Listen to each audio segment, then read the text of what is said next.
इराणवरती हल्ले झाले, आपण इराणला साथ द्यायला हवी होती. पंतप्रधान मोदींचं मौन भविष्यात अडचणीचं ठरणार. इराण संदर्भातल्या भूमिकेवर राज ठाकरे यांची टीका. सगळी तरुण पिढी ड्रग्सच्या आहारी. राज्यातील दरवर्षी 4,500 मुलं बेपत्ता होतात. मुलांची कमी नसणारं हे कसलं राज्य? राज ठाकरेंचा सरकारवर संताप.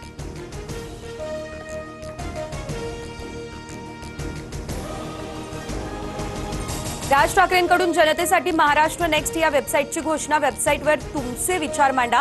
करमणुकीच्या गटारगंगेतून बाहेर पडा, राज ठाकरे यांचं आवाहन. गॅस टंचाईमुळे कामगारांवरती उपासमारीची वेळ. कामच ठप्प झालं, त्यामुळे कामगारांचं मुंबईमधून मोठ्या प्रमाणात स्थलांतर. मुंबईमधील रेल्वे स्थानकावर उत्तर भारतीयांची गर्दी.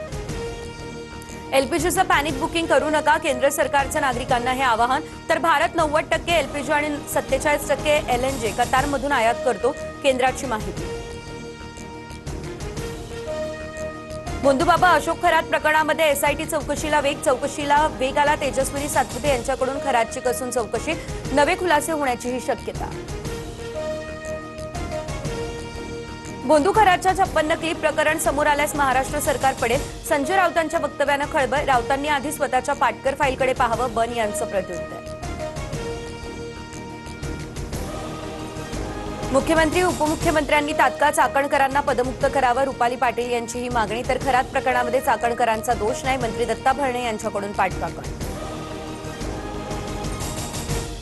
गुढीपाडव्याच्या मुहूर्तावर सराफा बाजारात सोनं चांदीच्या दरात घसरण. सोन्याच्या दरात 10,000, चांदीच्या दरात 20,000ची घसरण. जीएसटीसह सोनं 1.5 लाखांवर.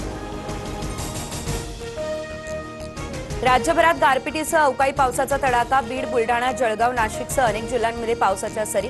गारपिटीनं शेतीचं नुकसान, बळीराजा हवाल.